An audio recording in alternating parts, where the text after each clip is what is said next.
साधिके शरणे त्र्यंबके गौरी नारायणी नमः।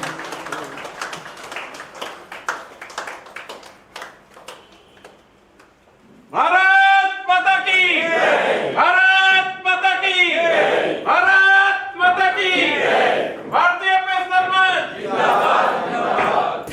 स्वामी जी खुद आपके बीच विराजमान है, वो ही परिचय है। तो मैं आदर के साथ विनती करूंगा स्वामी जी को भारत माता के जो प्रतिमा है उसको माल्यार्पण के लिए स्वामी जी। साथ मंचस्थ महानुभाव भी रहेंगे। माल्या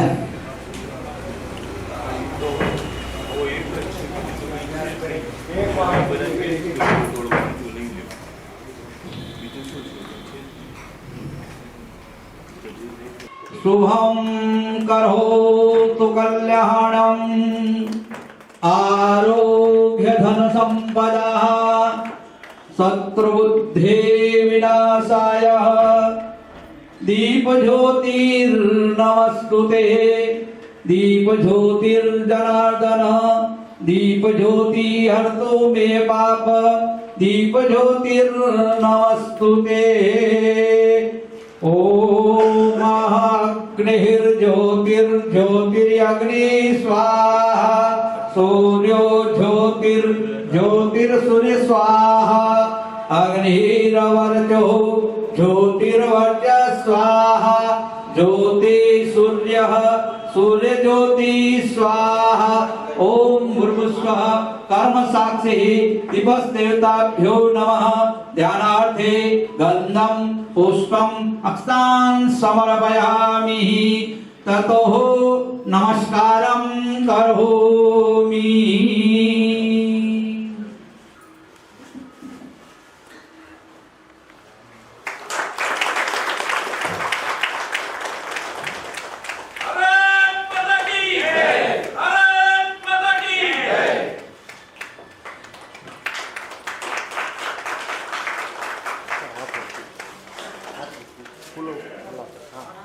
इधर देखिए, इधर देखिए।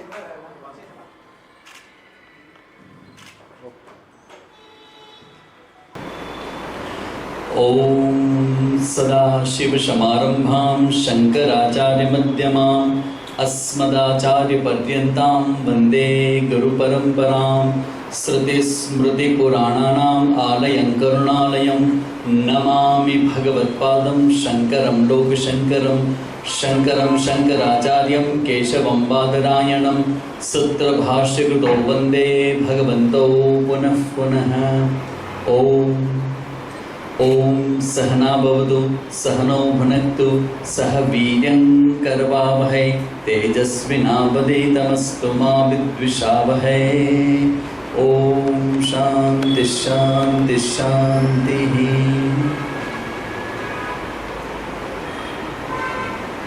भारतीय पेंशनर्स मंच राष्ट्रवादी पेंशनर संघ को सबसे पहला मेरा साधुवाद है। और आज आप लोग भी इतने नसीबवंत हैं जिसकी बारे में आपको कुछ ही क्षणों में मालूम हो जाएगा। आमतौर पे पूरे कच्छ में गुजरात में मैं घूमता रहता हूँ और हमारा जब दिवाली का समय होता है, दीपावली यहाँ बहुत बड़े धूमधाम से मनाई जाती है दीपावली। और दीपावली के बाद हमारा नया साल शुरू होता है गुजरात के अंदर। तो हम लोग दीपावली के दिनों से 5 दिन पहले सब कुछ बंद हो जाता है। इवन हमारा काम भी वैकेशन मोड पे चला जाता है। फिर लाभ पाचम पंचमी जब होती है तब सब कार्य की शुरुआत होती है। बाई चांस ऐसा हुआ है कि कुछ दिन पहले ही मैं दक्षिण भारत की यात्रा पर था। अभी 2-3 दिन पहले वापस आया हूँ। और अभी हमारा संस्था का नूतन वर्ष मिलन नहीं हुआ है, इसलिए अभी तक मैंने कोई प्रवचन शुरू नहीं किया है कच्छ में। आज शाम को हमारा नूतन स्नेह मिलन है और अभी से मेरा पहला प्रवचन आप लोगों के सामने होने जा रहा है। क्योंकि जब साधु बोलता है ना तो मालूम हो जाता है आपको कि ये साधु बोल रहा है। शब्द से बोलना और जो बोला हुआ वाक्य है उसके साथ जीने वाला कोई व्यक्ति बोलता है तो हृदय को मालूम हो जाता है। उनके बारे में शायद हम कुछ ज़्यादा पता नहीं है, कोई स्वामी जी है, कोई काम कर रहे हैं, मगर जो बोल रहे हैं वो जी रहे हैं, तो उनका शब्दों के अंदर एक ताकत होती है जो आप सबको महसूस होगी। तो मेरा परिचय यही है कि आप जब सुनो तब लगे कि नहीं, आज से हमारे जीवन में किसी को सुना है हमने, वहाँ से कुछ हमें मिला है। आप लोग हमारे गुजरात में आए हो तो हमारे भाई साहब ने बहुत सारे शब्दों में आपका स्वागत किया, तो मैं भी क्यों रह जाऊं, मैं भी आपको बताऊंगा कि आप किस गुजरात में आए हो। देखो, कोई पॉलिटिक्स से हमारा साधुओं का कहीं पर भी कोई संबंध नहीं होता, कोई संबंध नहीं होता। और आपकी संस्था भी न्यूट्रल है, पॉलिटिकल विंग्स में नहीं मानती है। मगर एक बात मैं कह दूं, आपके संस्था का जो एक पहला जो शब्द है ना, जो हमारे हृदय को बहुत प्रसन्नता दिया है, वो है राष्ट्रवादी। ये राष्ट्र है, वो हमारा जीवन है, वो हमारा प्राण है।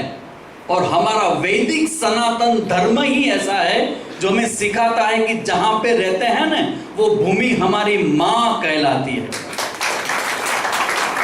राष्ट्रवादी जो शब्द यूज किया है, तो मैं नीचे से ऊपर तक राष्ट्रवादी हूं। ये देश के बारे में मैं बहुत चिंता करता हूं, जो मुझे बन सकता है वो मैं करता हूं। बहुत सारे प्रश्नों को सामना आज राष्ट्र हमारा कर रहा है, मगर एक बात तो है, एक ऐसे राष्ट्रवादी को हम मानते हैं वो पॉलिटिकल जगत में, मगर उनका हृदय जो है उसमें हमें कोई शंका नहीं कि वो हमारे देश के हित में ही सोचने वाला व्यक्ति है, जो पूरे विश्व में जिसका डंका बज रहा है हमारे भारत देश का, वो बजाने वाले हमारे नरेंद्र मोदी भी इस गुजरात के हैं। भाई वो पॉलिटिकल जगत में, मगर उसका जो काम है, जो करते हैं, वो देश हित की बातें करते। याद रखना, देश हित की बात जो भी हृदय करेगा उनको हम साधुवाद देंगे। तो उनको आज याद करते हैं कि हम उस गुजरात से आए हैं और बहुत कुछ अच्छा भी हो रहा है। बहुत सालों के बाद हमारा देश कुछ आगे बढ़ा। जो कभी कभी हमारी ट्रेन जो होती है वो यार्ड में चली जाती है, मगर कभी कभी निकलती है और धीरे धीरे धीरे यात्रा शुरू करती है। तो मुझे लगता है कि 2014 के, तो ये जो वीरंगनाएं हमारी माता पर की बैठी है बहनें, उनके बारे में शायद आपको कहा होगा कि उनका सम्मान क्यों किया गया। हर जगह पे होता है। इवन एक साल पहले हमारे माधापर में, जहाँ पे यहाँ से 5 मिनट की दूरी पर हमारा आश्रम है, और वहाँ पे हमने लास्ट ईयर बहुत बड़ा प्रोग्राम किया था, जहाँ पे दिखाया गया था। बहुत बड़े बड़े वक्ता वहाँ पे आए थे। तो उस प्रोग्राम में हमने भी वीरंगनाओं को बुलाया था, उनका सम्मान किया था। क्यों? क्योंकि राष्ट्रवाद की बातें करना और राष्ट्र के लिए कुछ करना, उसमें फर्क होता है। तो ये जो बहनें बैठी हैं ना, वो उन्होंने क्या किया, जब भारत पाकिस्तान का युद्ध हुआ और हमारे पाकिस्तान के फाइटर जो प्लेन थे वो बॉम्बार्डिंग करने के लिए जब कच्छ में आए थे, तो कुछ ही घंटों के अंदर रनवे को ठीक करना था और ऊपर से बॉम्बार्डिंग हो रही थी, पाकिस्तानी लोग कर रहे थे। तो उस बॉम्बार्डिंग के बीच में इस वीरांगनाओं ने वो एयरपोर्ट का रनवे तैयार किया था उस बॉम्बार्डिंग के समय। तो हमारा ये जो शब्द है राष्ट्रवाद, तो इसी राष्ट्रवाद को समर्पित वो भी है, मैं भी हूँ। और दूसरी भी बात है कि आप सब पेंशनर्स हैं, और पेंशनर का मतलब जो हमने कल आए थे, हमारे शिव जी भाई बोले कि स्वामी जी कोई टाइटल तो चाहिए हमको। तो हमने कहा था bye bye tension, welcome pension. बहुत कुछ आ जाता है, क्योंकि आप जब पेंशनर्स होते हैं तो हमारे शास्त्रों में आपके बारे में कुछ कहा गया है। Can you believe it? आपके बारे में हमारे शास्त्र में कुछ कहा गया है। क्या कहा गया है? कहा गया है कि हमारे जीवन का विभाजन करें, अच्छी तरह से प्लानिंग करें तो 4 विभाग में हमारे जीवन को विभाजित कर सकते हैं। कौन कौन से 4 विभाग हैं? Anybody guess? कोई सोच सकता है? हमारे शास्त्र में 4 विभाग किए गए हैं। कौन कौन है? आपको तो मालूम होगा, जी रहे हैं गायत्री परिवार के साथ। पहला मैं बोलूंगा, 3 आपको बोलना है। करेक्ट? रेडी हैं? Ready ready. पहला ब्रह्मचर्य आश्रम, देन गृहस्थ आश्रम, देन वानप्रस्थ, देन संन्यास आश्रम। और प्रभु कृपा से यहाँ पे 2 आश्रम अवेलेबल है इस हॉल के अंदर। एक है वानप्रस्थी और एक है सन्यासी। और वानप्रस्थी को सन्यासी ही गाइड कर सकता है, क्योंकि सन्यासी जो होता है वो सारे समाज का गुरु होता है। इसीलिए आपके जो ध्वज है यहाँ लगाया हुआ है, और ये जो वस्त्र, ये जो हमको पहनाया गया है, ये जो भगवा रंग है वो सन्यासी का है। और आप लोग वानप्रस्थी के रूप में कहा जाते हो। और बोलते हैं ना कि भारत में रहने वाले हम हैं। तो हमारे जीवन का जो लक्ष्य है उनको ध्यान में रखकर हमारे ऋषि मुनियों ने 4 विभाग किया है। What is the ultimate goal of our human life? हमारे जीवन का लक्ष्य क्या है? क्या हम एक्सीडेंटली बर्थ लिया है, जन्म लिया है? क्या हम अचानक ऐसे ही कोई जन्म ले लिया है, या फिर we are the visitors of this universe?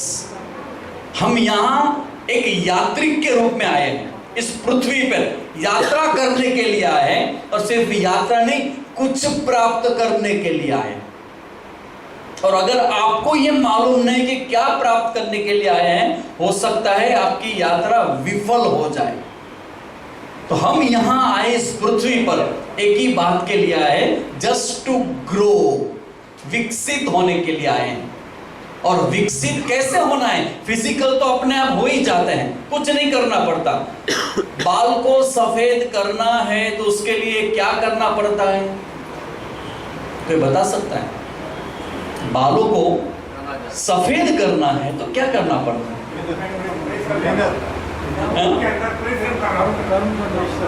देखो, अपने आप ही आपके बाल काले में से सफेद हो जाएं, मगर सफेद बालों को काला करना है, वो नहीं बताऊंगा कि कैसे होता है। आपको मालूम है, सफेद बाल अपने आप हो जाते हैं। तो हमारा फिजिकल ग्रोथ है वो, उसके लिए कुछ नहीं करना पड़ता, अपने आप हो जाता है। मगर हमारा इंटरनल ग्रोथ, हमारी 2 पर्सनालिटी होती है, एक फिजिकल और एक इंटरनल। इंटरनल पर्सनालिटी को ग्रो करने के लिए डेफिनेटली हमें कुछ करना पड़ेगा। क्या करना चाहिए? हमारे जैसे साधु संतों का संग करना पड़ेगा, जो आज आप करने जा रहे हैं। हमारा मानसिक व्यक्तित्व है, उनको ग्रो करने के लिए हमें मैच्योर व्यक्ति का संग चाहिए। इसको आप गुरु बोलो, माता पिता बोलो, वडील बोलो, समाज बोलो, जो भी बोलो, उसके साथ साथ हमारी मानसिकता में ग्रोथ होगा। और मानसिकता में हम आगे बढ़े हैं ऐसे कैसे मालूम होगा? 2 ही क्वेश्चन है। क्या हमारा जीवन सिर्फ अपने लिए है या दूसरे के लिए भी है? अगर हम सेल्फ सेंटर्ड है, जिसको हम बोलते हैं सेल्फिश पर्सनालिटी, जब तक सेल्फिशनेस है तब तक ग्रो नहीं किया। और जितना ग्रो होता है उतना उतना आपकी जो सेल्फिशनेस है वो धीरे धीरे कम होके वो live for others, what can I do for my country, ये विचार आपको जब आएगा तब समझ लेना कि आपने ग्रो कर लिया है। खुद अपने लिए जीना। और हमारे भारत देश में जितनी सारी समस्या है उनका एक ही रीजन मैं मानता हूं, और रीजन यही है कि जो व्यक्ति सिर्फ अपने बारे में सोचता है, अपने सुख के बारे में, अपनी सलामती के बारे में, अपनी व्यवस्था के बारे में सोचता है, वो सेल्फिश व्यक्ति है। वही हमारे भारत की सारी समस्याओं का रूट कारण है। जो भी कुछ गलत होता है वो सेल्फिशनेस के कारण होता है, स्वार्थ वृत्ति के कारण होता है। तो स्वार्थ में से परार्थता में जाना, इसको हम ग्रो बोलते हैं। इसको हम बोलते हैं कि yes, this is the wonderful life, mature life, पक्व जीवन इसको बोलते हैं, जहां हम अपने सिवा औरों के बारे में भी सोचना शुरू करते हैं। तो हमारा जीवन का लक्ष्य जो है, इसको लक्ष्य जो है वो है ज्ञान। और ज्ञान का मतलब क्या होता है? ये जो शब्द है ना आपका, ये राष्ट्रवादी, और राष्ट्र क्या है? आपके राष्ट्र का नाम क्या है? भारत, नॉट इंडिया, क्योंकि इंडिया में ये शब्द मैच नहीं आएगा। मैं जब कहने जा रहा हूं भारत, भा प्लस रथ, ये संस्कृत नेम है भारत। भा यानी विद्या, ज्ञान, और रथ का मतलब है जिसके अंदर इन्वॉल्व है, जिसका जीवन का केंद्र ज्ञान है। ऐसे लोग जहां जीते हैं उसको हम भारत कहते हैं। तो हम सब भारतीय हैं, और भारत से हमें कितना प्यार है। भारत देश हमको जान से प्यारा है, हिंदुस्तानी नाम हमारा है। इस देश को अगर हम प्यार करते हैं तो बिना ज्ञान के हम कैसे जी सकते हैं? और देखो, आप लोग भी पूरे भारत से आए हो। मुझे लगता है कि मेरे सामने पूरा भारत बैठा है। कहां से आप लोग आए हो? एक जगह पे आए हो, और इस अननोन सन्यासी को आप सुन रहे हो, क्योंकि ये हमारी परंपरा है, ये हमारा ज्ञान है, और यही हमारी सुंदरता है, जिसकी वजह से हम विश्व के गुरु है। बनेंगे नहीं, है ऑलरेडी। विश्व को तो बाद में मालूम होगा कि हम उनके गुरु है, अभी हमको मालूम है कि हम उनके गुरु है। कोई भी धर्म, विश्व के कोई भी धर्म उठा के देख लो, कहीं पर भी सर्वधर्म समभाव है ही नहीं। समझ आप कैसे कह सकते हो? मैं ही कह सकता हूं। क्यों? क्योंकि मैं पूर्वाश्रम में फिलोसॉफी का विद्यार्थी रहा हूं और प्रोफेसर भी रहा हूं, और विश्व के जितने धर्म हैं सबके अंदर डुबकी लगा के आपके सामने आया हूं। तब मैंने देखा कि हमारा जो सनातन धर्म, जो वैदिक धर्म है, जो हमारे ऋषि मुनियों ने अपनी ध्यान अवस्था में जिस मंत्र को देखा, उसको बोलते हैं आर्ष। जो हमारी संस्था का नाम है आर्ष अध्ययन केंद्र भुज। तो आर्ष का मतलब होता है वो ज्ञान जो ऋषियों ने अपनी ध्यान अवस्था में देखा है, और वो जो ध्यान अवस्था में मंत्र को देखा, वो मंत्र का समूह को वेद बोलते हैं। वेद का मतलब होता है नॉलेज, ज्ञान। वेद का मतलब होता है ज्ञान देने वाले मंत्र का समूह जो होता है, उसको हम बोलते हैं वेद राशि। तो भारत का मतलब होता है ये जो वेद में ज्ञान दिया गया है, वो ज्ञान में जीने वाली जो प्रजा है, उसको हम भारतीय बोलते हैं। तो हम लोग भारतीय है, ज्ञान को समर्पित है। और आप लोग पेंशनर्स हो तो आप तीसरी कोटि में आते हो, वानप्रस्थाश्रम। और बहुत दुख के साथ मुझे कहना पड़ता है कि अभी के समय में ब्रह्मचर्य आश्रम भी जीवित है, गृहस्थाश्रम भी जीवित है, और संन्यास आश्रम भी जीवित है। एक ही आश्रम मिसिंग है, और वो है वानप्रस्थाश्रम। जिस स्टेटस में आप लोग आते हैं, आपका जो स्टेटस वेद ने जो आपको दिया है, वो अभी मिसिंग पार्ट है। क्योंकि हम वानप्रस्थियों को क्या करना चाहिए, क्या टर्म्स कंडीशन है, क्या हमारा भी एक समाज होता है, वो सब बातें मिसिंग है। इसलिए जब पेंशनर आपका जो संघ है ना, और मैं इसी संघ को बोलूंगा हमारे वेद की भाषा में वानप्रस्थाश्रमी हो। आप सब लोग वानप्रस्थाश्रमी हो, और आप लोगों के लिए बहुत कुछ मुझे कहना है। क्योंकि आपके बाद जो होता है आश्रम, उसमें हम लोग आते हैं। मैं आपसे शायद उम्र में छोटा हो सकता हूँ, आपकी उम्र में छोटा ही हूँ मैं, मगर हमारे यहाँ जो 4 प्रकार की व्यवस्था है, उसमें से एक आश्रम में से दूसरे आश्रम में जो व्यक्ति जाता है ना, वो मैच्योर होके जाता है। पहला आश्रम कंप्लीट किया, ब्रह्मचर्य आश्रम 25 इयर्स, इतना अभी नहीं रहा। आप क्या मानते हो, अभी का आयुष्य कितना मानते हो आप? 75। शास्त्र में तो 100 साल बताया गया है। 75। तो अभी 75। कॉमन आयुष्य देखे बहुत 35 तो बहुत कम हो जाएगा भैया, 75 रोना आ जाएगा हमको। कम से कम 60, 70, 80 के आसपास अगर हम माने, तो 80 अगर हम माने तो 20-20 साल का एक आश्रम हुआ, तो 20 साल तक पढ़ाई होना है, 20 से 40 तक गृहस्थाश्रम, और 40 और 60 के बीच में वानप्रस्थाश्रम होता है, और 60 के बाद संन्यास आश्रम। लास्ट में सन्यासी क्यों रखा गया? क्योंकि वो सबसे मैच्योर और पक्व है, क्योंकि सबसे ज्यादा वैराग्य उसके अंदर है, और वैराग्य सबको ऐसे ही नहीं मिलता। वैराग्य लाने के लिए क्या करना पड़ता है? जैसे बोलते हैं ना कि गुजराती में कहते हैं कि अगर बुद्धि જોઈએ तो શું કરવું પડે? બદામ ખાવાથી બુદ્ધિ ના આવે, ठोकर खावाती बुद्धि आवे। बादाम खाने से बुद्धि नहीं आती।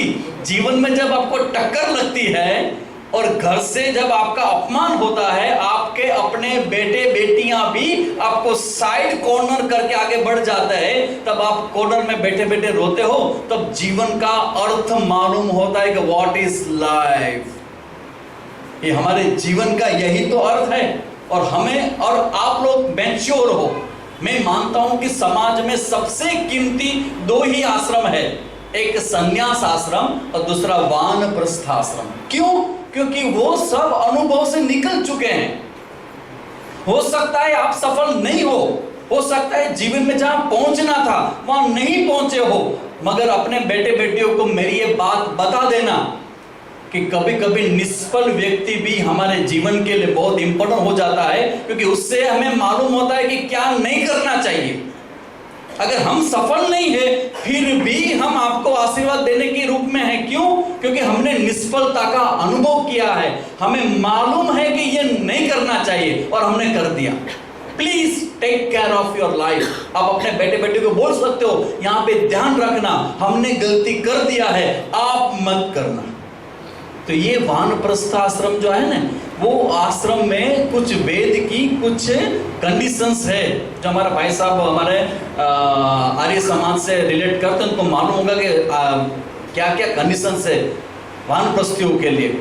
सबसे पहली बात, वानप्रस्थियों का अपना जो धर्म है ना, उनके बारे में जानना है और अप्लाई भी करना है। आज मैं आपके बारे में 4-5 ऐसे धर्म की बात करूंगा, जो भी हो सके उसको आप अपने जीवन में अप्लाई करोगे तो कभी भूल नहीं पाओगे कि आप कच्छ में गए थे और किसी स्वामी जी ने हमको बहुत अच्छी तरह समझाया था कि हमें क्या करना चाहिए। सबसे पहली बात, अगर आप वानप्रस्थ, जो मैंने टाइटल दिया है, bye bye tension welcome pension, तो टेंशन को, ये शब्द ही बहुत बड़ी बात है, सब कुछ उसके अंदर आ गया। आपकी जो लाइफ थी, जो आप जॉब कर रहे थे, कहीं पे आप काम कर रहे थे, काम के आवर्स फिक्स थे, आपकी तबीयत ठीक हो ना हो आपको जाना पड़ता था, आपको वेकेशन नहीं मिलता था, जो करना चाहिए वो नहीं कर सकते थे। अभी का समय हुआ है, आपका अपना टाइम अभी शुरू हो रहा है, जहां जो भी चाहे कर सकते हो, कोई आपको बांध नहीं सकता, समय से मुक्त हो चुके हो। तो please enjoy your life just now. आपके पास दो रीजन है, 2 परिस्थितियां हैं। या तो आप कंप्लेन करें, अरे स्वामी जी ये ठीक नहीं हुआ, मेरे बेटे बेटियां ध्यान नहीं दे रहे हैं, अरे कोई समाज में ध्यान नहीं दे रहे, क्योंकि कोई व्यक्ति अगर डीएसपी डीवाईएसपी होगा, कलेक्टर होगा, बहुत अच्छा लगता है, जहां भी जाएगा सब खड़े हो जाएंगे, मगर जैसे वो रिटायरमेंट हो जाएगा, चाय वाला भी फ्री में चाय नहीं देगा। ये परिस्थिति बहुत पेनफुल है। किसी ने मुझे बताया कि स्वामी जी ये बहुत पेनफुल है, पहले हमारा इतना रिस्पेक्ट होता था, आज नहीं हो रहा है। तो आप ये सब बातें गिनना शुरू करिए, आपका रिस्पेक्ट नहीं हो रहा है। घर में भी क्या होता है, जो यंगस्टर होते हैं ना, वो अपने आप में बातें करते हैं, आपको साइड करते हैं, कॉर्नर में रखते हैं। आपको क्या मालूम, पिताजी आपको क्या मालूम, दादा आपको क्या मालूम, रहने दो। आपको मोबाइल के बारे में कुछ मालूम है, आपको इंस्टाग्राम के बारे में कुछ मालूम है, सिर्फ रील्स देखते हो, कैसे बनाना मालूम है, आपको कुछ मालूम नहीं। छोटा सा बच्चा भी बोल देगा, आपका पौत्र बोलेगा, अरे दादा तुमने शू खबर पड़े, ऐसे बोल देगा और आपको झटका लगेगा, इतने लोग मेरी सलाह लेने वाले और मेरा पौत्र बोलता है आपको क्या मालूम, दादी आपको क्या मालूम। तो हमारा अपमान होता है। तो ये सब होता रहता है और घर के अंदर भी लोग आपको पूछते नहीं होंगे। तो ये सारी घटनाएं क्या होती है कि हमारे मन के अंदर ये हमारा एक सेल्फ कॉन्फिडेंस लेवल है ना, उनको डाउन करते हैं। जिसको अंग्रेजी में बोलते हैं सेल्फ लॉस, ये हमारा होता है। तो क्या करें स्वामी जी, हमारे ऋषि मुनियों ने जो कहा है, अगर उस रास्ते पे चलोगे तो लिख के दे सकते हैं कि अपने जीवन को आप जो अभी जी रहे हो उससे बहुत अच्छी तरह से आप उसको एंजॉय कर पाओगे। क्या करना है? सबसे पहले घर के अंदर बहुत हमें इन्वॉल्व नहीं होना। वो लोग रिजेक्ट करे उससे पहले ही, जैसे मैं बोलता हूं ना कि हमें जो ड्रामा लोग करते हैं, नाटक जिसको बोलते हैं, नाटक जो ड्रामा जो लोग करते हैं ना, उसमें एक पात्र की एंट्री होती है और बहुत बढ़िया पात्र होता है, मगर उस पात्र का एग्जिट भी होता है, वो पात्र को वो स्थान छोड़ना भी होता है। बस ये हमको नहीं आता। घर के वडील बन गए, पूरा बोलते हैं ना शून्य में से सर्जन किया, कुछ भी नहीं था हमारे पास और मेरे पिताजी ने मुझे कुछ भी नहीं दिया। अरे स्ट्रीट लाइट में बैठ के मैं पढ़ा हूं और पूरा घर खड़ा कर दिया और मेरे घर के अंदर मेरा ही स्थान नहीं है। इसी भावनाओं को रखो पास में और याद रखो कि जब आप ड्रामा के अंदर आए थे, गृहस्थी थे, पिता थे, पति थे, पिताजी बने, ससुर बने, वो बहुत बड़ी बात, अच्छी बात है। मगर जब आप घर के अंदर वानप्रस्थी बनते हो, पेंशनर्स बनते हो, आपकी भूमिका बदल जाती है। तो आपको अपना ये जो ड्रामा में अपना रोल है ना, वो छोड़ना भी सीखना चाहिए। अभी आप जो पहले जो घर के वडील थे, केंद्र में थे, आप अभी केंद्र में नहीं हो, साइड में हो। तो accept the fact as it is, reality को एक्सेप्ट करना सीख लीजिए कि यस ये मेरी भूमिका है। अब घर के अंदर मैं ज्यादा इन्वॉल्व नहीं होऊंगा जब तक वो लोग मुझे न बोले।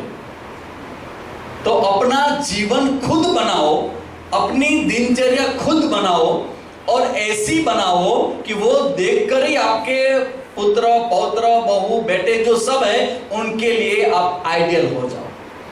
बिना बोले किसी को ज्ञान नहीं देना है, ये बात याद रख लेना। क्योंकि जैसे जैसे उम्र होती है ना तो ज्ञान बहुत बढ़ जाता है और हम लोग इतने करुणावान होते हैं।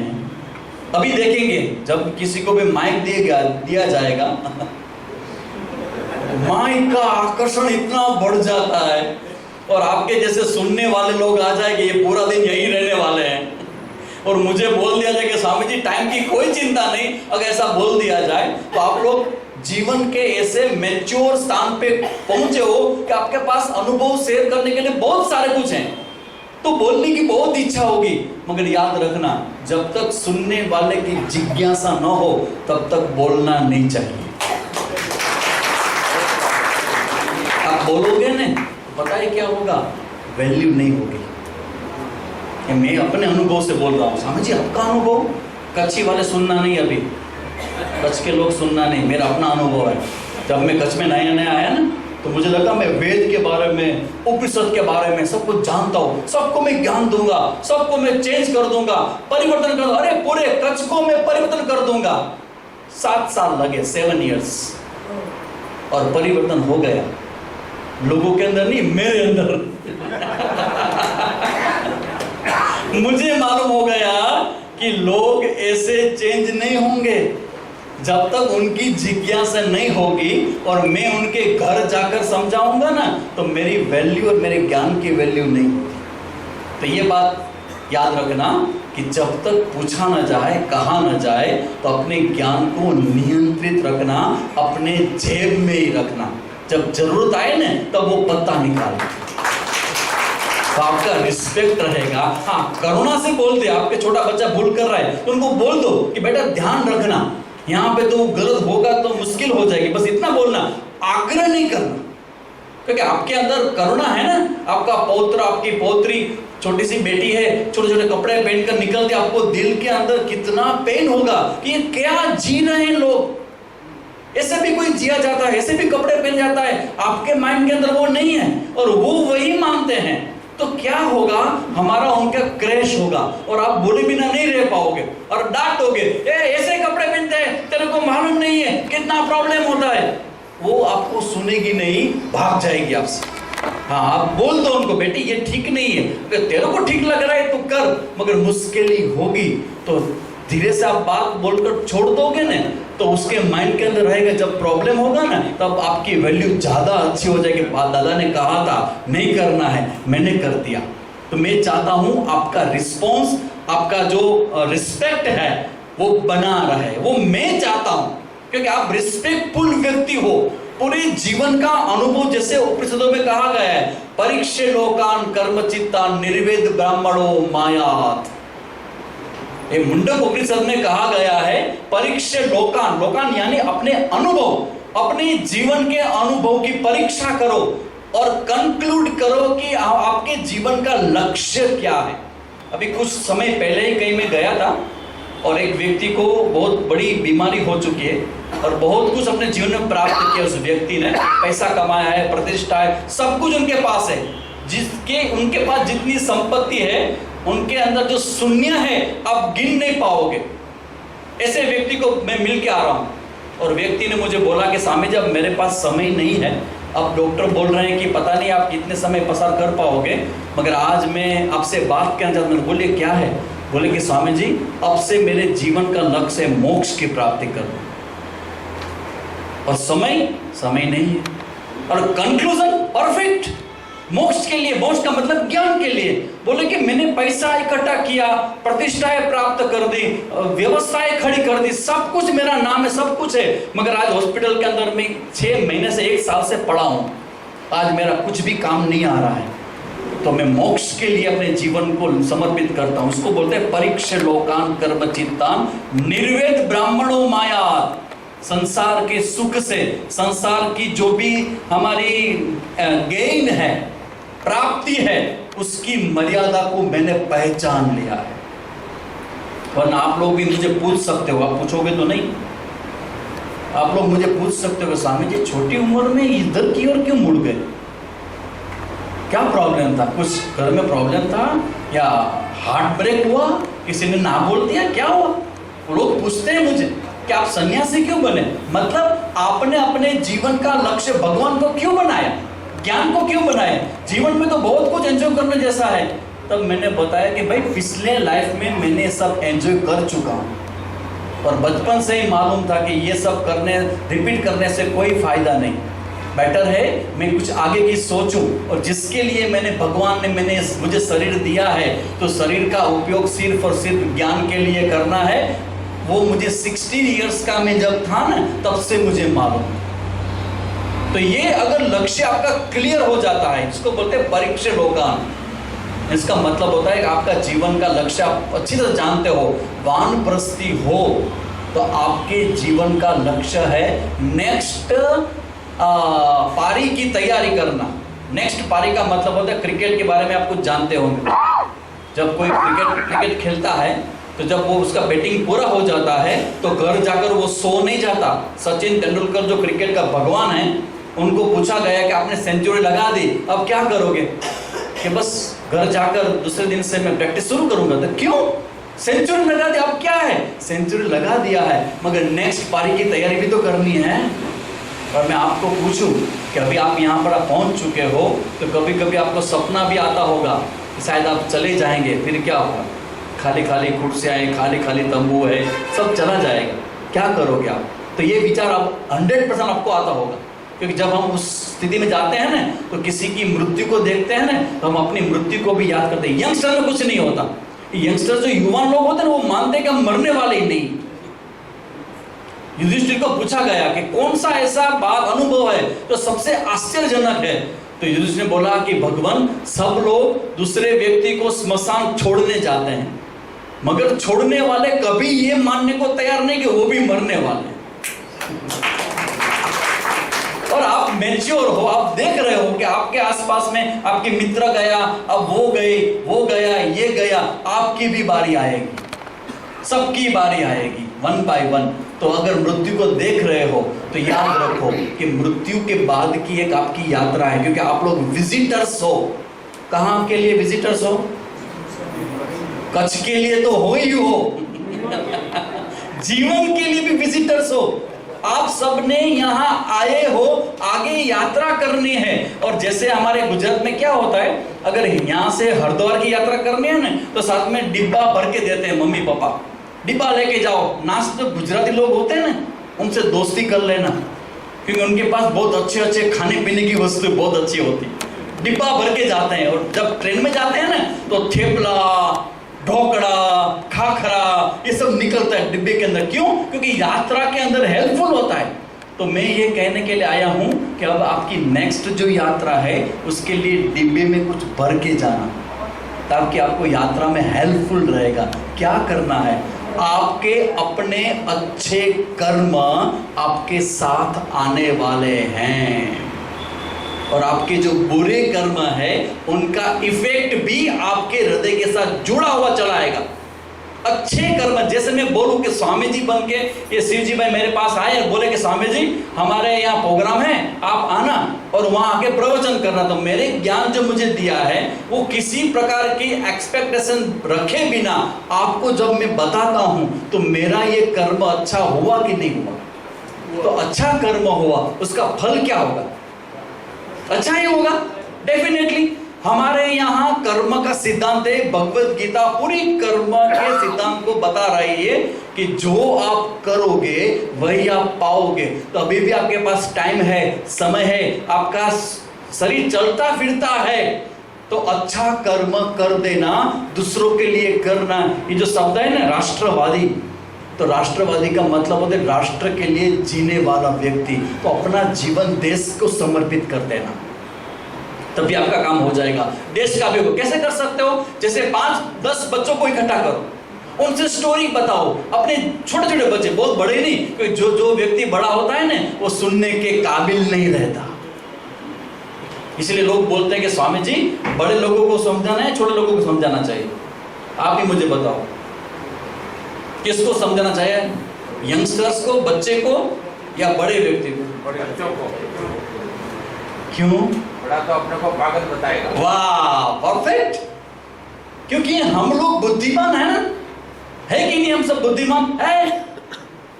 आपको बुरा ना लगे, देख बात बोल दूं, बुरा नहीं लगेगा ना, क्योंकि आप सब हो और मैं अकेला हूं।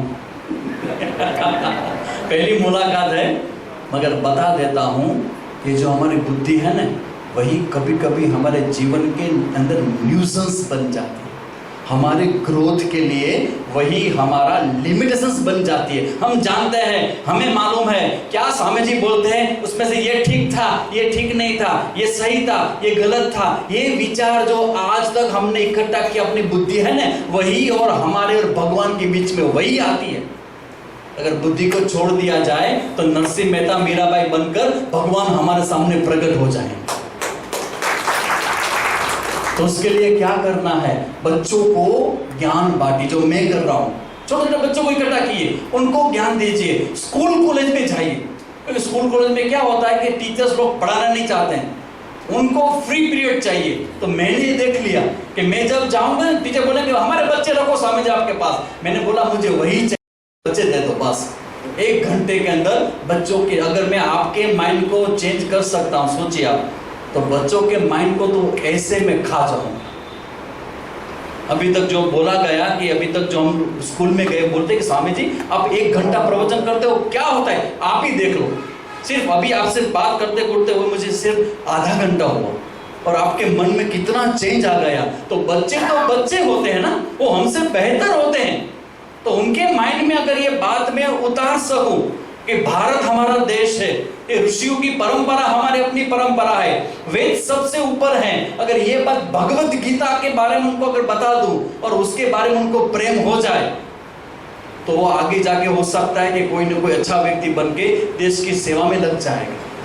तो वो मैं काम कर रहा हूँ। आपको भी बोलूंगा कि निष्काम कर्म जिसको गीता में बोलते हैं, सेवा करो और नेकी को डाल दो दरिया।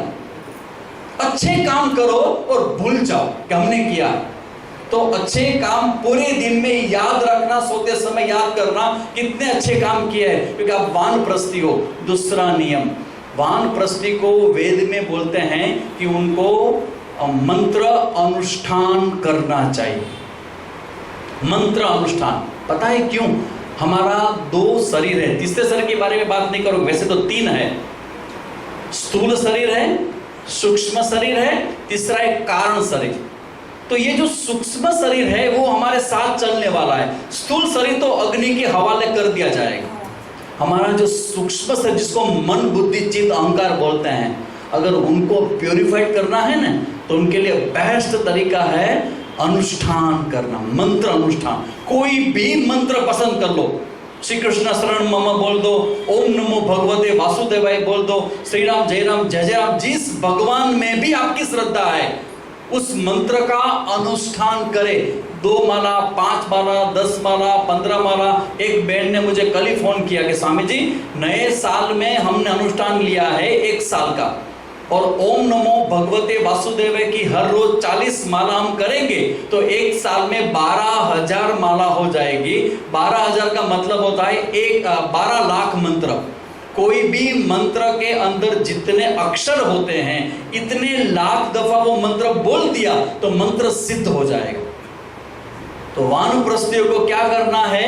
मंत्र सिद्ध करके अपने सूक्ष्म शरीर को पवित्र करना है। तीसरा, हो सके तो रोज यज्ञ करना, सुबह सुबह उठकर अपनी दिनचर्या दूसरों से चेंज कर देना। मैंने तो नियम लिया था कि मैं आज भी ये नियम पालन करता हूं, कहीं पर भी मैं लग्न शादी ब्याह में नहीं जाता हूं। हमारा क्या काम वहां जाकर देखना, ना हम भविष्य में अगेन करने वाले हैं, ना हमारे न जाने से रुकने वाले हैं ही नहीं। तो बेटर है ऐसे राजस वातावरण में हम न जाए और हम क्या करें? यज्ञ करें। सुबह में रोज उठकर कोई भी भगवान में श्रद्धा हो 5 आहुति वाला 10 आहुति वाला यज्ञ करें। चौथा इंपॉर्टेंट पॉइंट है आप लोगों के लिए, अपने हेल्थ के बारे में सबसे ज्यादा कॉन्शियस हो जाओ। जैसे मैं बहुत हो गया हूं कोरोना के बाद। अभी हम आ रहे थे ऊपर तो भाई साहब ने बोला कि स्वामी जी लिफ्ट है, तो मैंने लिफ्ट का उपयोग नहीं किया। याद रखना, कहीं पर भी लिफ्ट का उपयोग मत करना। एक्स्ट्रा एक्सरसाइज करने का समय हमारे पास शायद नहीं है, मगर रूटीन लाइफ में हो सके वहां फिजिकल शरीर का जो एक्टिविटी है वो आप सब लोग को करना चाहिए। मैं अगर मुझे मालूम होता तो आप सब लोगों में योगा कराता इधर, शरीर को हिलाओ डुलाओ दौड़ाओ, ये सब करो, क्योंकि आपके अंदर धीरे धीरे आपका सेल्फ कॉन्फिडेंस डाउन हो रहा है। मुझे यहाँ पेन हो रहा है, मुझे बैक में प्रॉब्लम हो रहा है, नेक में प्रॉब्लम हो रहा है, मजा नहीं आ रहा है। छोड़ो ये बात। अपने जीवन को एक बात याद रखना, प्रभु से यही प्रार्थना करना कि जब तक आपका प्राण न छूटे इस शरीर से तब तक आपका शरीर पूरा स्वस्थ होना चाहिए। उसके लिए एक प्रयोग बताता हूं आप सबको, बढ़िया प्रयोग। मैं वो प्रयोग पिछले 3.5-4 साल से कर रहा हूं। और प्रयोग कैसा है, जब सूर्योदय होता है तब सूर्योदय होने से 5, 10, 15 मिनट पहले अपनी टेरेस पे जाओ, जहां सूर्योदय आप देख सकते हो। शरीर के कम वस्त्र पहनो और सूर्य की जो किरणें निकलती है सबसे पहले वो अपने शरीर पर लो। तो जैसे ही सूर्य निकलता है उस समय गायत्री मंत्र बोल सकते हो, प्राणायाम कर सकते हो, ओंकार का ध्वनि कर सकते हो और आंख बंद करके सूर्य भगवान से रोज बातें करना। मैं करता हूं और वहां पे मांग लेना कि सूर्य भगवान आप पूरे विश्व को प्रकाश देने वाले हैं और प्रकाश मेरे जीवन का लक्ष्य है। आपके आशीर्वाद से मेरा स्वास्थ्य अंत समय तक बना रहे, यही प्रार्थना मैं सूर्य से रोज करता हूं। और आप लोगों को बोलता आप भी करिए, और मेरा अनुभव है स्वास्थ्य ठीक रहा ही रहा है।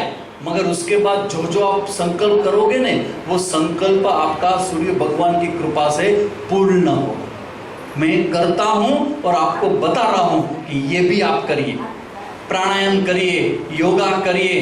कुछ न हो तो कम से कम कपिल शर्मा का शो बार बार देखिए, क्योंकि हंसना है।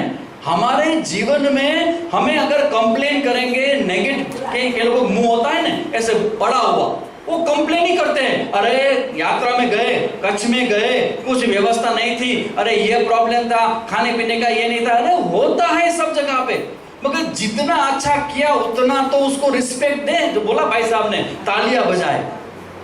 इस लोगों ने इतनी मेहनत करके जो खड़ा किया है हमारे कच्छ वालों ने, तो उनके लिए हमारे अंदर रिस्पेक्ट हो। जहां भी अच्छा लगे उसको एक्सपोज करिए। ये अच्छा लगा, आप लोग बैठिए। तो कभी कभी क्या होता है, प्रोग्राम के बाद लोग बैठते हैं ना, भोजन के बाद वो चर्चा करते हैं कि ये ठीक नहीं था, वो ठीक नहीं था। आप ये शुरू करें कि इसके अंदर क्या क्या अच्छा था, क्या प्रोग्राम अच्छा हुआ। गलती तो सबसे हो जाती है, जिसको बोलते हैं पॉजिटिव एटीट्यूड। सब जगह पे अच्छा अच्छा ढूंढो और स्पर्धा करो, कौन अच्छी बात कर सकता है, तो इसको बोलते हैं पॉजिटिव एटीट्यूड। तो मुझे लगता है वानप्रस्थ जीवन में कंप्लेन ना करके जो अच्छा है, बेस्ट है, उसको स्वीकार करें, मंत्र जप करें। घर के अंदर जो व्यवस्था है, उस व्यवस्था के अंदर जब तक वो हमें न बुलाए तब तक हम एंट्री न करें, और अपने जीवन की दिनचर्या को प्रेम से जिए, पढ़ाई करें, अच्छा ज्ञान प्राप्त करें और अपने आप में जिए। दूसरों की अपेक्षा मत रखिए, बच्चों से अपेक्षा मत रखिए, क्योंकि अपेक्षा रखोगे ना तो दुख ज्यादा होगा। सही बात है कि नहीं? जितनी अपेक्षा रखते हो उतना दुख ज्यादा होता है। क्यों रखे हम अपेक्षा? अरे स्वामी जी, मैंने इसको बच्चे को बड़ा किया है, क्या नहीं किया उनके लिए, बहुत कुछ किया है। तो स्वामी जी उनका फर्ज है, उनको करना चाहिए। अगर वो नहीं करेगा तो क्या करोगे? क्या करोगे? रोऊंगा मैं। अरे रोने से बेहतर है निष्काम भाव से छोड़ दो। जो मेरा धर्म था, स्वधर्मे निधनम श्रेयः पर धर्मो भयावह, मेरा अपना कर्तव्य था, वो मैंने निभाया। अगर वो नहीं निभाता है तो उनकी जवाबदारी है, मेरी जवाबदारी नहीं। आज के बाद, इस सभा के बाद ये हमारा लोगो रखना चाहिए, कभी भी कोई भी व्यक्ति हमारा संघ का कंप्लेन नहीं करेगा, न अपने जीवन के बारे में करेगा, न अपनी लाइफस्टाइल के बारे में करेगा, न अपनों से करेगा। तो ये जो संघ है, मुझे लगता है बहुत बड़ी बात है, क्योंकि ये संघ होना चाहिए। क्योंकि सबसे बड़ा प्रॉब्लम हमारे समाज में जो आजकल है ना, मुझे कहना भी चाहिए, मुझे सब जगह पे अच्छा लगता है कोई मुझे बुलाए ज्ञान के लिए, कि मेरे पास है वो, मगर जब मुझे वानप्रस्थ आश्रम के लिए जो वृद्धाश्रम में बुलाते हैं, वो मुझे जरा भी अच्छा नहीं लगता। मैं जाके वहां बोलता हूं कि प्रभु से मेरी प्रार्थना है कि इस वानप्रस्थ के अंदर ताला लग जाए, ताला मिसिंग हो जाए। क्यों? क्योंकि वृद्धाश्रम क्यों?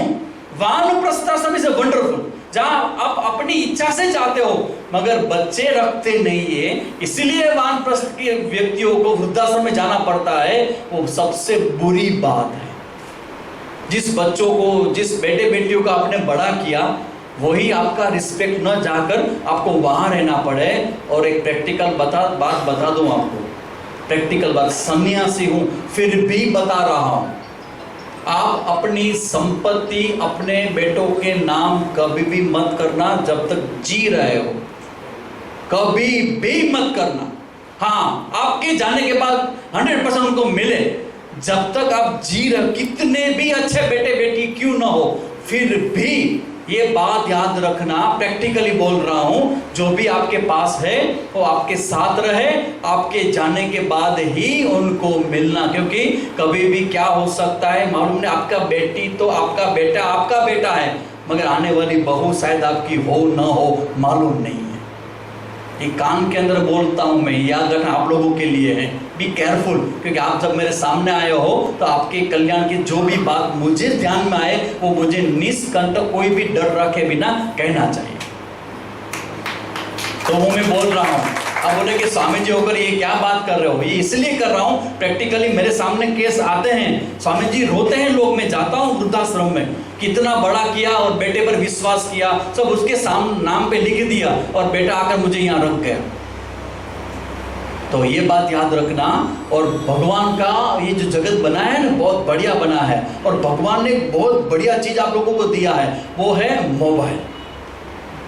बच्चों के लिए प्रॉब्लम है, यंगस्टर के लिए प्रॉब्लम है, आपके लिए ब्लेसिंग्स हो सकता है। क्यों? क्योंकि उस मोबाइल के अंदर बहुत अच्छे अच्छे प्रवचनकार मिलते हैं।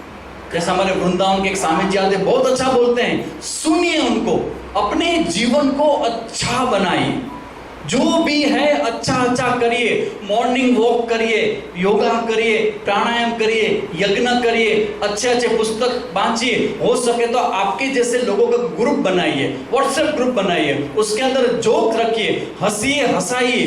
क्योंकि जीवन को, मेरे एक सूत्र है, What you think is everything, how you think is everything. आप जैसा सोचोगे ना, आपका जीवन ऐसा बन जाएगा। कोई व्यक्ति ने मेरे बारे में भविष्यवाणी किया था। जब मेरी मम्मी थी, वो एस्ट्रोलॉजी के पास लेके गई मेरा बताने के लिए, चार्ट क्या बोलते हैं, चार्ट बोलते हैं इंग्लिश में उसको, जन्म पत्रिका।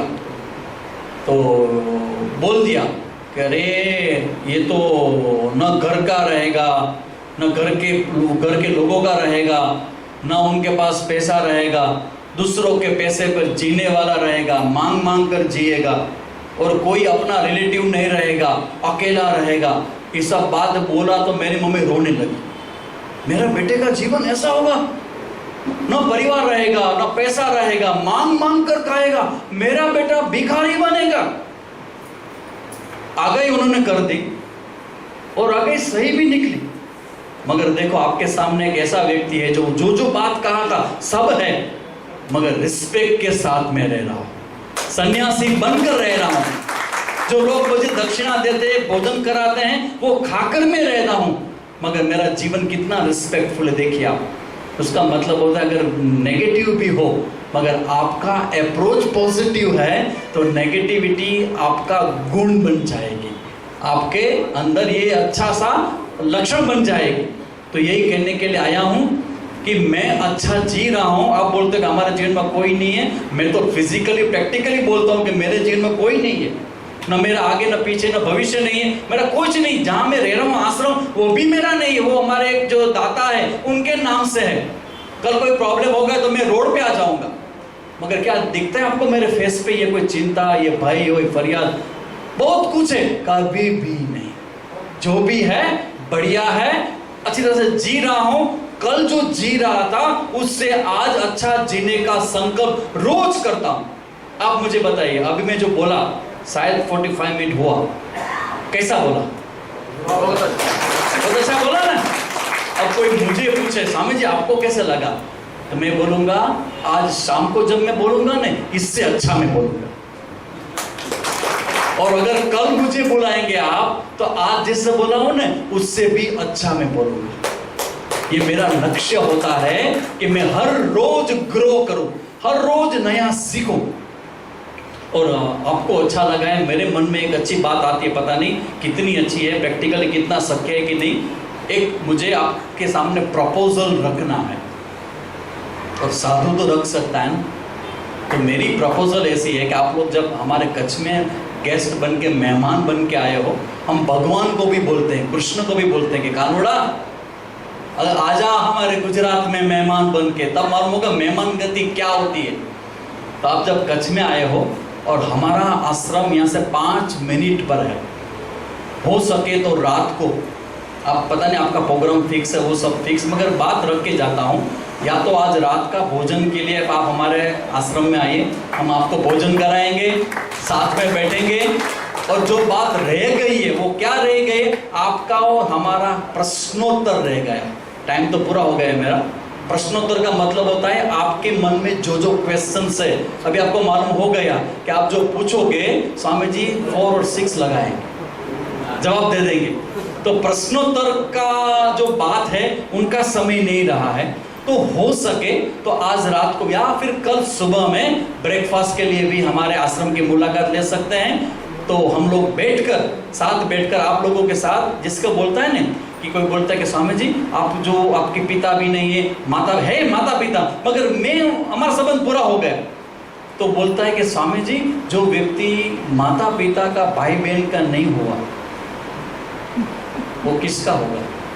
तब मैंने जवाब दिया कि हमारे माता पिता भाई बहन को छोड़ के आया हूँ, मगर मेरे सामने जो बैठते हैं ना वही मेरे माता पिता और भाई बहन हैं।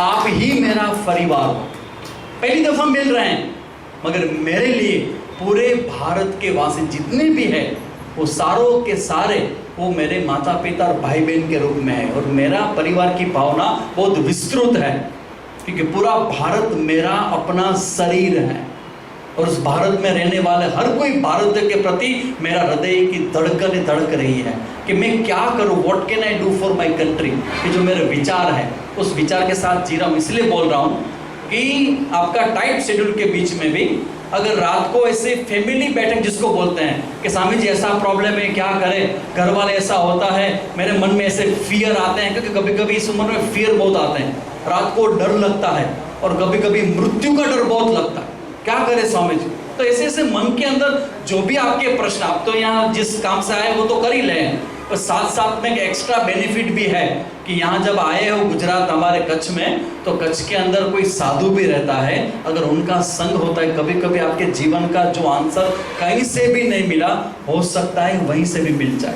तो हमारा आप लोगों को निमंत्रण है, हृदय से निमंत्रण है, हो सके तो रात को, हो सके तो सुबह में, पूरा होने हो सके तो कल दोपहर को, कभी भी कुछ भी हो सके तो all of you should come. आइए, हमारा छोटा सा आश्रम, बड़ा आश्रम है भी नहीं, यहाँ पास में ही है, तो अगर हो सके व्यवस्था तो आप लोग हमारे आश्रम में आ सकते हो, एक बात है।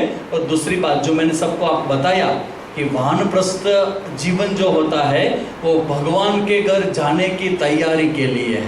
बी प्रिपेयर्ड, जैसे आप यहाँ पे आए हो, तैयार हो के आए हो, तो मुझे लगता है कि आप जिस अवस्था में पहुंचे हो, जरा भी निराश हताश मत होना, आपको लेने के लिए भगवान वहाँ पे रेडी है।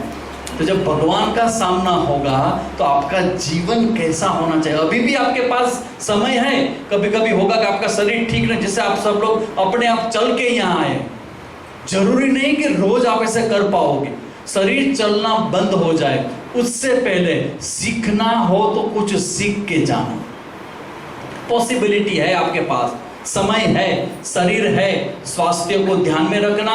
खाने पीने की बात में ऐसा बोलता हूं मैं, आप लोगों को हेल्थ के लिए भी कोई टॉक रखना चाहिए, कोई आयुर्वेद वालों को बुलाना चाहिए। क्यों? क्योंकि बहुत इंपॉर्टेंट है।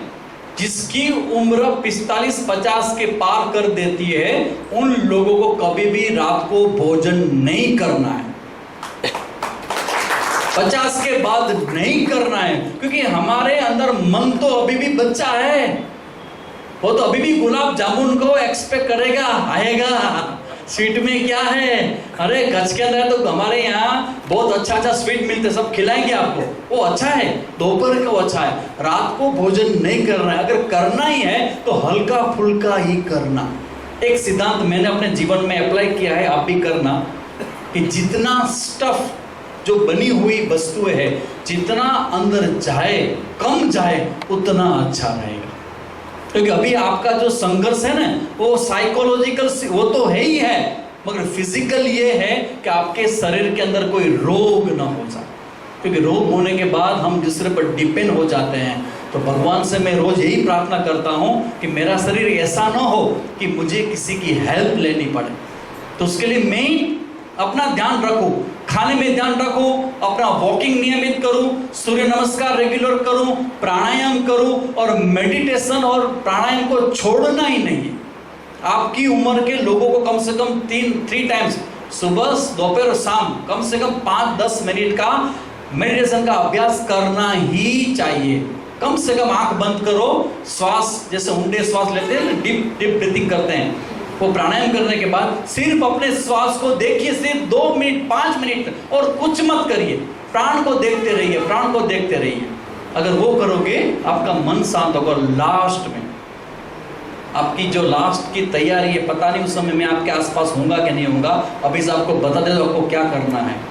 जब हमारा शरीर छूटेगा तो उसकी तैयारी आपको एक बढ़िया तरीके से दिखा देता हूँ। जब आप रात को सोने के लिए जाओ ना, तो पिल्लो रखते हो आप सिर के नीचे, तो आंख बंद करके ऐसी भावना करना कि आप जिस भगवान को मानते हो, माता जी को मानते हो, उनका लैप वही पिल्लो है, और उसके मुझे नहीं बोलते खोड़ानी अंदर माथु रखो, उसके अंदर आप सिर रखते हो। सोचना भगवान के लैप के अंदर मैं अपना सिर रख के सो रहा हूँ, अभी मेरा पूरा जीवन उस परम चेतना को समर्पित है।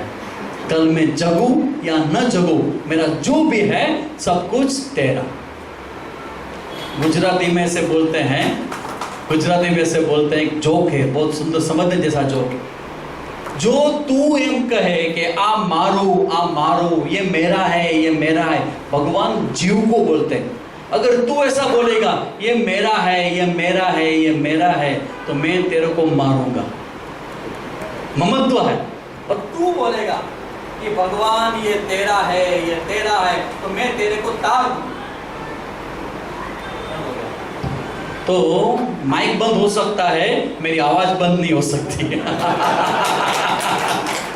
तो इस तरह इस भावना से रहना, निष्काम भाव से रहना, परिवार से हिल मिल के रहना, और अपना ये जो परिवार है ज्यादा समय उसके समय बिताना, क्योंकि हम सब एक समान यहाँ पे हैं। तो ये सब बातें मुझे बतानी थी, और आगे कभी भी ऐसा मौका मिलेगा तो हम लोग मिलेंगे, क्वेश्चन आंसर करेंगे, आप लोग के साथ बैठेंगे, और जो भी हेल्प मैं कर सकता हूँ आपकी, वो हेल्प निष्काम भाव से मैं करूँगा। सबको wish you all the best.